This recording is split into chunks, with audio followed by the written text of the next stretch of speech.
Hello students, कैसे हैं आप सब? आई होप अच्छे होंगे। तो आज हम पढ़ेंगे थर्मोडायनेमिक्स का लेक्चर नंबर 5। तो लास्ट क्लास में हमने पढ़ा था फर्स्ट लॉ ऑफ थर्मोडायनेमिक्स और हीट कैपेसिटी, और आज हम पढ़ेंगे एंथैल्पी। तो देखिए एंथैल्पी, तो देखो क्या होती है enthalpy. It is total heat of a system. ठीक है, तो हम क्या बोल सकते हैं, the total heat of a system is known as enthalpy. इसका मतलब हो गया कि कोई भी सिस्टम है, उस सिस्टम की जितनी भी टोटल हीट होगी उसको हम क्या बोलेंगे, एंथैल्पी। और इसको हम किससे डिनोट करते हैं, H से, डिनोटेड बाय H। ठीक है, तो यहाँ क्या होता है, H इज इक्वल टू क्या होता है, E प्लस PV। ठीक है, कि ये कैसे होता है कि जैसे ये जो है, ये क्या होती है, एंथैल्पी। एंथैल्पी क्या होती है, total heat of a system. तो हीट जो होगी वो क्या होगी, उसमें जो होगा या तो इंटरनल एनर्जी, और ये क्या है हमारा पीवी क्या होता है, वर्क। इन दोनों के फॉर्म में ही होती है, तो इसलिए H इज इक्वल टू क्या हो गया यहाँ पर, E प्लस PV। अब देखो अगर इसका हम डिफरेंशियल करते हैं तो क्या होता है, DH is equal to DE plus PdV plus VdP। ठीक है, अब देखो एक बार हम इसको किस पर ले सकते हैं, एट कांस्टेंट वॉल्यूम पर, एक बार एट कांस्टेंट प्रेशर। तो देखो एंथैल्पी एट कांस्टेंट प्रेशर और एंथैल्पी एट कांस्टेंट वॉल्यूम पर। ठीक है, तो देखो कांस्टेंट प्रेशर पर है, कांस्टेंट प्रेशर इसका मतलब dP is equal to zero हो गया। dP is equal to zero, इसका मतलब ये वाली टर्म क्या हो गई हमारी, जीरो। तो इसका मतलब क्या हो गया, DH is equal to DE plus PdV।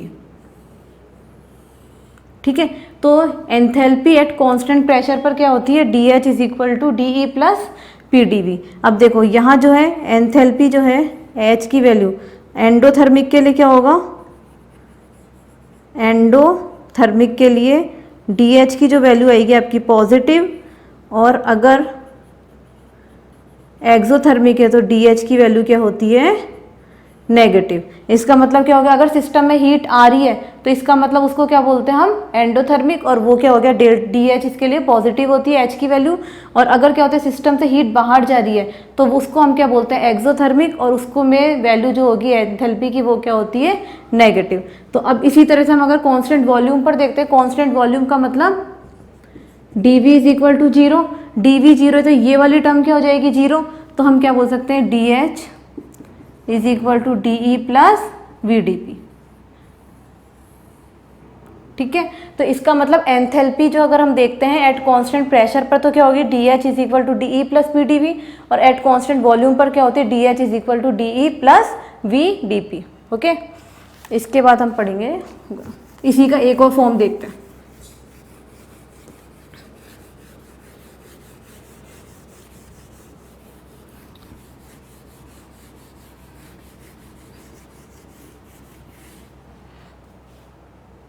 देखो H इज इक्वल टू क्या होता है, E प्लस PV। ठीक है, अब इसको अगर हमको लिखना है, delta H is equal to delta E plus delta PV, ये लिख सकते हैं। अब आइडल गैस के लिए क्या होता है, PV is equal to nRT, इसको डेल भी लिख सकते हैं या DH भी लिख सकते हैं। ठीक है, PV इज इक्वल टू क्या होता है, nRT। अब इस PV की वैल्यू को हम क्या करते हैं, इसमें पुट करते हैं, तो क्या हो जाएगा, delta H is equal to delta E plus delta nRT। ठीक है, अब इसको भी हम क्या है, दो पार्ट्स में डिवाइड करते हैं। एक बार क्या देखते हैं, इसको लिखते हैं n mole of an ideal gas is isothermally expansion और compression.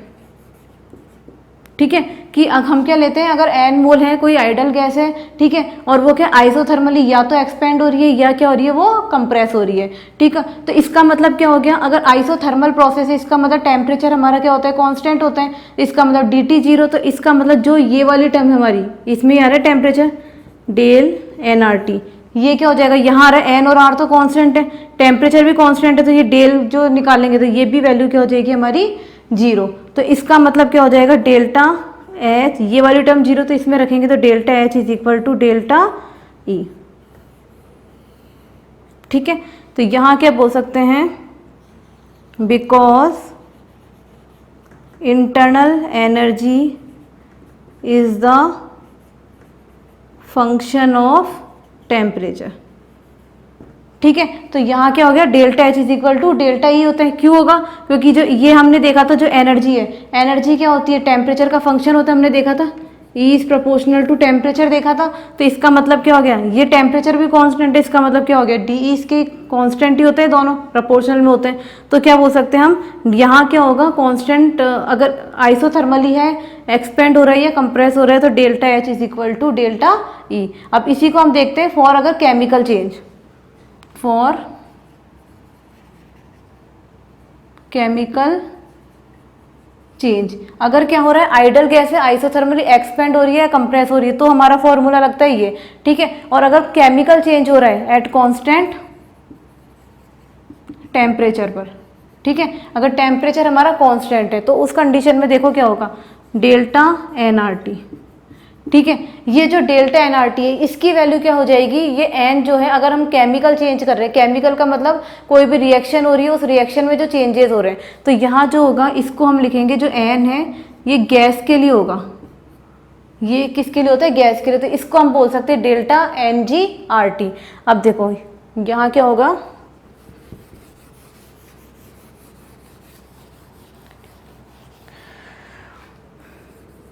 Since during chemical reaction number of gaseous molecule change।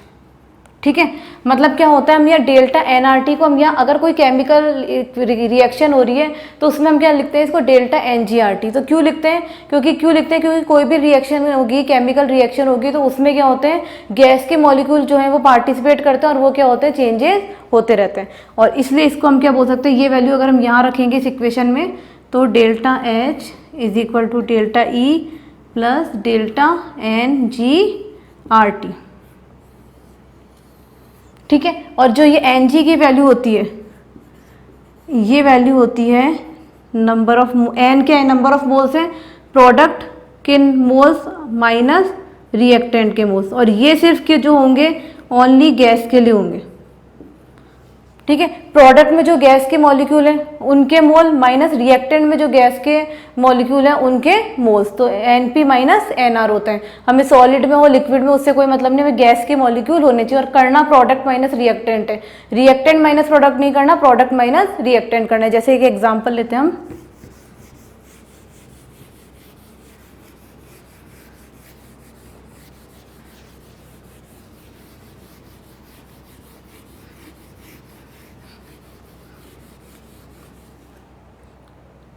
जैसे ये है N2 gas plus 3S2 gas, इससे बना 2NH3। ठीक है, ये है।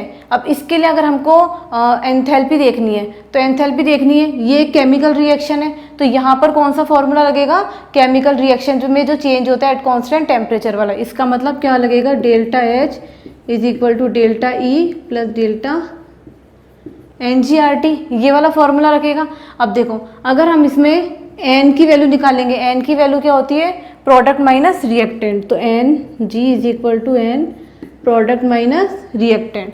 अब देखो प्रोडक्ट में, और ये सिर्फ किसके लिए होता है, गैस के लिए होता है, तो ये जो मॉलिक्यूल्स हैं ये किसके हैं, गैस के हैं, तो गैस के मॉलिक्यूल प्रोडक्ट में कितने हैं, वो नंबर ऑफ मोल्स है, तो कितने हैं यहाँ पर 2 माइनस रिएक्टेंट में कितना हो गया, ये भी गैस है, ये भी गैस है, तो 3 और 1, तो कितना हो गया 2 माइनस 4, तो टोटल एन जी क्या हो गया -2।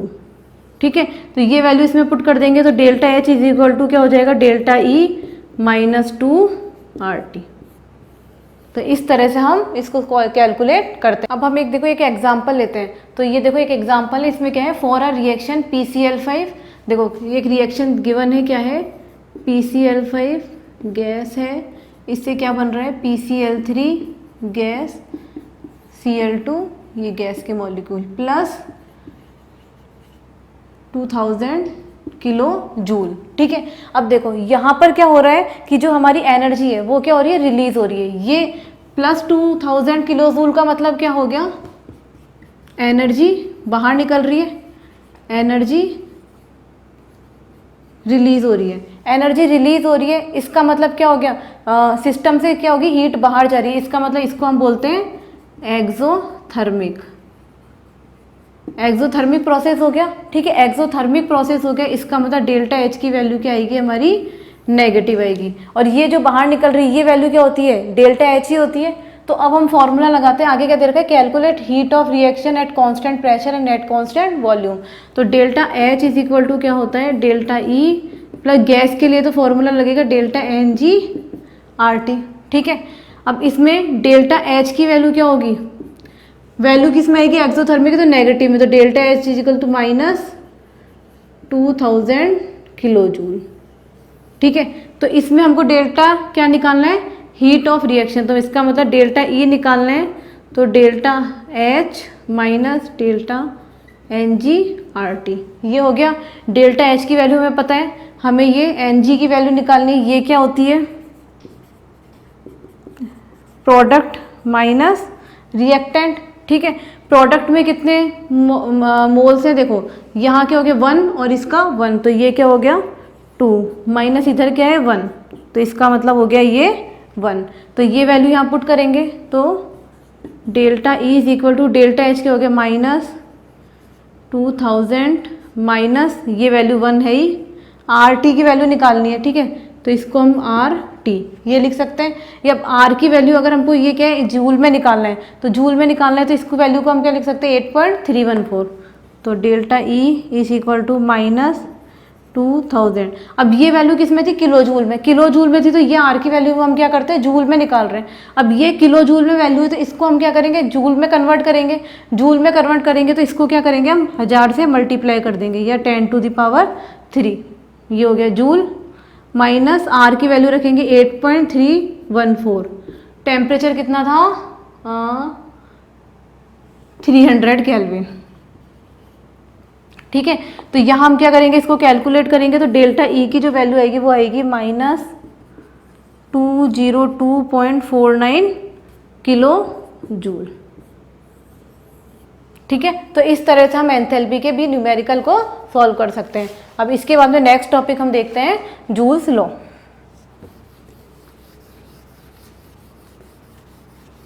तो देखो क्या होता है जूल्स लॉ, जूल्स लॉ। ठीक है, तो देखो इसके अकॉर्डिंग क्या होता है कि जो हमारी इंटरनल एनर्जी होती है वो क्या होती है, केवल टेम्परेचर का फंक्शन होती है और किस पर डिपेंड नहीं करती, वॉल्यूम पर डिपेंड नहीं करती है। तो हम क्या बोल सकते हैं, इंटरनल एनर्जी किस पर करती है, टेम्परेचर पर डिपेंड करती है, वॉल्यूम पर डिपेंड नहीं कर सकती। तो क्या बोल सकते हैं, at constant temperature delta E upon delta V at constant temperature is equal to 0। ये दिया था जूल्स में, हमने इसको रिलेशन को लिखा भी था पहले कि delta E upon delta V at constant temperature is equal to क्या होता है 0। अब इसको हमको प्रूफ करना है कि ये रिलेशन कैसे आता है। ठीक है, तो इसको हम करते हैं आगे प्रूफ। ठीक है, अब प्रूफ करते हैं तो देखो हम जो मानते हैं कि जो इंटरनल एनर्जी जो होती है वो क्या होती है, फंक्शन किसका होती है, वॉल्यूम का और टेम्परेचर का। इसी से हमको कंफर्म करना है कि जैसे हमने बोला है कि जूल्स ने क्या कहा था कि जो इंटरनल एनर्जी जो होती है वो क्या होती है, टेम्परेचर पर डिपेंड करती है, पर क्या होती है, वॉल्यूम पर डिपेंड नहीं करती है। तो यही इसको सॉल्व करके हमने ये रिलेशन निकाला था कि क्या होता है, delta E upon delta V at constant temperature is equal to 0 होता है। इसलिए हम एनर्जी को फंक्शन मानते हैं वॉल्यूम और टेम्परेचर का। अब देखो इसका अगर हम सबसे पहले क्या करते हैं, डिफरेंशियल करते हैं। अब देखो इसका हमको डिफरेंशियल करना है तो मैंने फर्स्ट क्लास में बताया था कि जो इंटरनल एनर्जी होती है वो क्या है, स्टेट फंक्शन है। और स्टेट फंक्शन का अगर हमको डिफरेंशियल करना होता है तो क्या करते हैं हम, एग्जैक्ट डिफरेंशियल करते हैं। एग्जैक्ट डिफरेंशियल का मतलब D E is equal to change in internal energy with respect to, एक बार वॉल्यूम के रेस्पेक्ट में करते हैं डेल्टा वी, तो वॉल्यूम के रेस्पेक्ट में किया तो क्या हो गया, टेम्परेचर कांस्टेंट और dV, फिर plus delta E upon delta, एक बार टेम्परेचर के रेस्पेक्ट में किया, अब की बार क्या हो गया, वॉल्यूम कांस्टेंट dt। ये मैंने बताया था एग्जैक्ट डिफरेंशियल जब पढ़ाया था कि जो स्टेट फंक्शन है उनका डिफरेंशियल हमें किस तरह से करना है, इस तरह से करना है कि दो वेरिएबल हैं, एनर्जी फंक्शन दो वेरिएबल पर डिपेंड हमने को देखना है, वॉल्यूम और टेम्परेचर पर डिपेंडेंस देखनी है, ठीक है। तो क्या हो गया, स्टेट फंक्शन का इस तरह से करते हैं एग्जैक्ट डिफरेंशियल। अब देखो ये क्या है, del E upon delta V at constant temperature, ये हमने रिलेशन पढ़ा था हीट कैपेसिटी में, ठीक है, हीट कैपेसिटी में। तो ये क्या हो गया, ये वाला del E upon del T V, तो ये क्या था, del E upon del T at constant volume, ये किसके इक्वल था, सी वी के। तो इसको हम क्या लिख सकते हैं, D E is equal to C V D T plus del E upon del V T D V, ठीक है, ये हो गया। इसको देते हैं हम इक्वेशन नंबर 1, ठीक है। तो अब हमें क्या करना है, ये तो हमें पता है सी वी डी टी होता है, तो ये रिलेशन है del E upon del V T, यही रिलेशन है, इसको इक्वल करना है जीरो के। तो हमें इसको कैलकुलेट करना है कि ये वैल्यू जो है जीरो के इक्वल होती है, क्योंकि हमने क्या कहा कि इंटरनल एनर्जी जो है ओनली किस पर डिपेंड कर रही है, टेम्परेचर, मतलब कि इंटरनल एनर्जी सिर्फ इस पर डिपेंड करेगी, इंटरनल एनर्जी वॉल्यूम पर डिपेंड नहीं करती, मतलब इंटरनल एनर्जी जो है ये वॉल्यूम पर डिपेंड नहीं करेगी। तो इसी को हमको कैलकुलेट करना है, इसी को हमें प्रूफ करना है कि जो है कि ये वैल्यू जो होगी डिपेंड नहीं करेगी, मतलब ये क्या होगा, जीरो के इक्वल होगी, ठीक है। तो इसको हम कैसे कैलकुलेट करते हैं, एक्सपेरिमेंटली कैलकुलेट करते हैं। तो इसके लिए सबसे पहले हम एक एक्सपेरिमेंट करते हैं, तो उसका पहले डायग्राम देखते हैं क्या।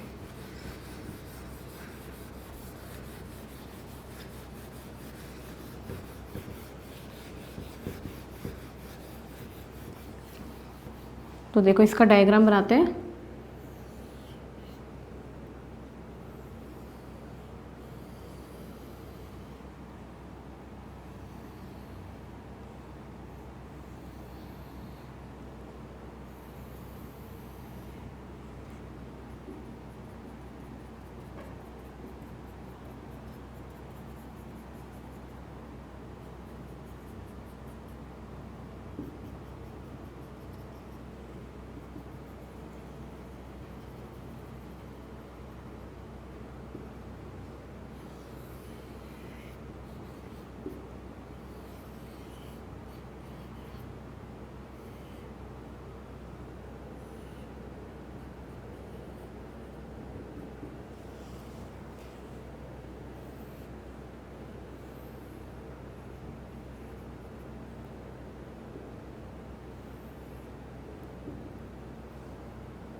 ठीक है, देखो अब इसमें क्या करते हैं, ये जूल्स लॉ के लिए हम एक्सपेरिमेंट करते हैं। हमें क्या प्रूफ करना है, delta E upon delta V at constant temperature is equal to क्या होता है, जीरो। ठीक है, तो देखो इसमें हम क्या लेते हैं, एक कंटेनर लेते हैं, मतलब ये क्या होता है, थर्मोस्टेट होता है। ठीक है, अब इसमें क्या करते हैं हम कि इसमें हमने वाटर को फिल कर दिया और इसके अंदर हम ये दो बल्ब लगाते हैं। ठीक है, दो बल्ब है ए और बी। ठीक है, और यहाँ इसको हम क्या है, कनेक्ट कर देते हैं और बीच में क्या लगा हुआ है, स्टॉप कॉर्क, और इसका टेम्परेचर नोट करने के लिए एक थर्मामीटर लगा है और ये क्या है हमारा, इसको शेक करने के लिए स्टीरियर लगा हुआ है। ठीक, तो देखो सबसे पहले क्या होता है, ये बल्ब जो ए है इसमें क्या है, गैस फिल है, ए में क्या है, गैस फिल है। ठीक है, और उस टाइम पर बी क्या है, खाली है, बी जो है हमारा क्या है, इवैक्यूएटेड।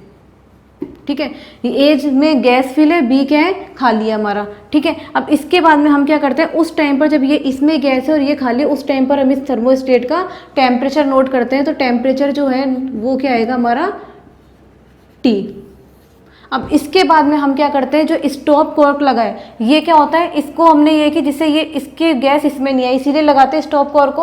अब क्या करते हैं, हम स्टॉप कॉर्क है इसको हम ओपन कर देते हैं। अब ओपन कर देंगे तो ये जो ए में जो गैस है ये क्या होगी, ए की, इसको ओपन करते ही ए की गैस क्या होगी, बी की तरफ जाने लग जाएगी। तो जैसे इसको ओपन करेंगे तो ये धीरे धीरे क्या होगी, बी में जाने लग जाएगी। और कब तक जाएगी, जब तक कि दोनों इक्वल नहीं हो जाएंगे। ठीक है, जब ये दोनों इक्वल हो जाते हैं उसके बाद गैस इसमें जाना बंद कर देती है। तो उस टाइम पर भी इसमें क्या हम टेम्परेचर नोट करते हैं। तो जब टेम्परेचर नोट करते हैं, जब इसका फाइनल टेम्परेचर वो भी क्या होता है हमारा कि वो कांस्टेंट आता है, उसमें कोई चेंज नहीं होता है। ठीक है, तो इसके बेस पर, इस एक्सपेरिमेंट के बेस पर हम कुछ इंटरप्रिटेशन देते हैं। तो देखो फर्स्ट क्या देते हैं, देखिए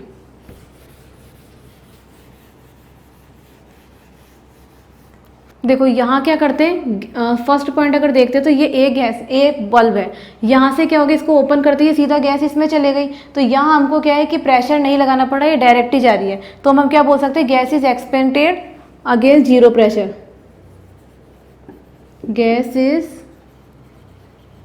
expanded against zero pressure.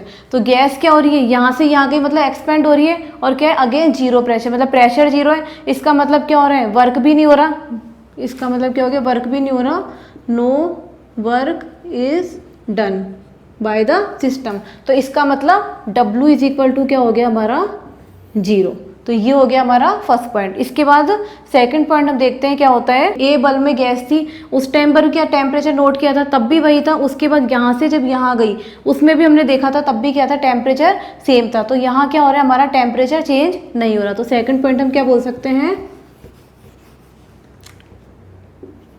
Temperature no change. Temperature change नहीं हो रहा है, इसका मतलब dt इज इक्वल टू क्या हो गया, जीरो। इसके बाद थर्ड पॉइंट क्या है, यहाँ क्या है, हीट का भी एक्सचेंज नहीं हो रहा। हीट का एक्सचेंज नहीं हो रहा है, इसका मतलब क्या हो गया, Q is equal to zero.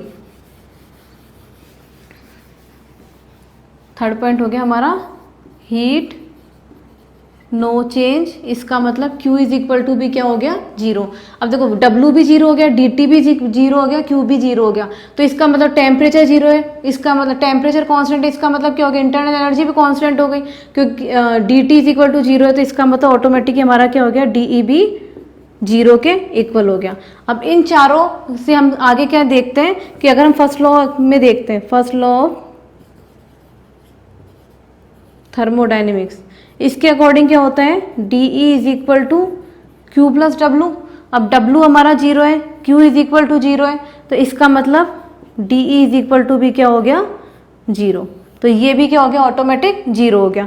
अब देखो हमने एक्सपेरिमेंटली अगर हम देखते हैं तो क्या है, DE is equal to zero, DT is equal to zero. तो हमने इक्वेशन 1 जो लिखी थी वो क्या लिखी थी, DE is equal to CV dt plus del E upon del T V dt, ये लिखा था हमने इक्वेशन फर्स्ट जो थी हमारी। अब इसी में अगर हम देखते हैं, इसमें हम क्या है, ये वाली चीज़ को हम कैलकुलेट कर रहे थे। ठीक है, तो इसका मतलब क्या हो गया कि ये वाली टर्म भी क्या हो जाएगी, हमारी जीरो के इक्वल हो जाएगी, del E upon del V T, उल्टा लिख दिया मैंने। ठीक है, ये CV dt हो गया, del E upon del V T, और ये dv। ठीक है, तो ये सारी देखो W जीरो है, dt is equal to zero है, Q is equal to zero है, DE is equal to zero है। इसका मतलब जो इसमें हमने ये, इसी को हमको एक्सपेरिमेंटली निकालना है, एक्सपेरिमेंटली निकालना है। तो इसका मतलब इस वैल्यू को ही हम निकाल रहे थे। तो ये क्या हो गया, del E upon del V at constant temperature, dv is equal to zero, ये हो गया। ठीक है, ये जीरो के इक्वल है, इसका मतलब हम क्या बोल सकते हैं, del E upon del V at constant temperature is equal to zero, और dv is equal to zero. ठीक है, पर हम देखते हैं कि यहाँ पर क्या है, dv not are equal to zero. ठीक है, वॉल्यूम क्या है, जीरो के इक्वल नहीं है, क्यों, क्योंकि since gas is expanding, gas expand हो रही है ना, तो इसका मतलब वॉल्यूम हमारा कांस्टेंट नहीं है, तो D V not are equal to zero, ये जीरो नहीं है तो इसका मतलब क्या हो गया, ये वाला टर्म जीरो होगा। मतलब इसमें हमको ये वैल्यू अगर जीरो करनी है, ठीक है, ये जीरो करने, अब हम क्या मान सकते हैं, डी डी वी ये सारे जीरो हैं, हमने एक्सपेरिमेंटली देख लिया था कि या तो क्या होगा, ये टर्म जीरो है या ये टर्म जीरो है। अगर ये जीरो है तो इसको हम किसी से भी मल्टीप्लाई करेंगे तो जीरो आएगा, अगर ये वाले टर्म जीरो है तो इसको किसी से भी मल्टीप्लाई करेंगे तो भी ये जीरो आएगा।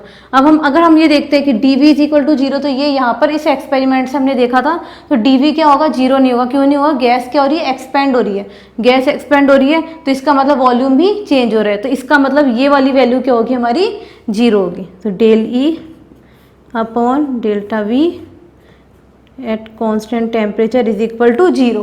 तो ये जूल्स ने दिया था, और इस एक्सपेरिमेंट से हम बता सकते हैं कि ये delta E upon delta V at constant temperature is equal to क्या होता है, जीरो। इसका मतलब हम बोल सकते हैं कि इंटरनल एनर्जी है किसी भी गैस की, वो क्या होती है, वॉल्यूम पर डिपेंड नहीं करती है।